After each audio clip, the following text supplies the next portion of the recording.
નહીં હોય તો તમારી સંપત્તિ પણ નહીં ટકી શકે. એટલા માટે પુરુષાર્થ કરવો જરૂરી છે અને પુરુષાર્થ કરશો તો તમને સંસ્કાર મળશે. સંસ્કાર કોઈ વાણિયાની દુકાનમાં નથી મળતા, ગાંધીની દુકાને નથી મળતા.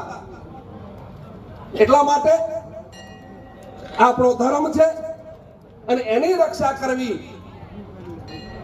એના માટે કરવો એ આપણો બધાનો દાયિત્વ છે અને ફરજ છે. પરિવાર પેઢીને ટકાવવા માટે કંઈક કરવું હોય તોય આપણી આ ફરજ થાય છે, આપણો દાયિત્વ બને છે કે સમાજને એક સાથે જોડી લઈ જઈએ તો એના માટે એ પુરુષાર્થ જ કામયાબ છે. એટલા માટે હું અહીંયાના મહંત પૂજ્ય ગંગાગીરી બાપુને ખૂબ ખૂબ શુભકામના પાઠવું છું કે આપ આ દિવ્ય અને ભવ્ય અહીંયા જ્યોત પ્રગટાવી છે. મને લાગે છે એ જો સમાજ આગળ આવી શકતો હોય છે, જે સમાજ સંગઠિત હોય છે, જે વ્યક્તિ સંગઠિત હોય છે, જે માણસો સંગઠિત હોય છે એ જ રાષ્ટ્ર રક્ષા કરી શકતા હોય છે.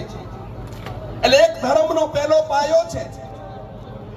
રાષ્ટ્ર રક્ષા માટે તમે ધર્મમાં સંગઠિત થશો, ધર્મને ધારણ કરશો તો હું ચોક્કસપણે કહી શકું છું કે આપણે રાષ્ટ્રની રક્ષા પણ કરી શકશું.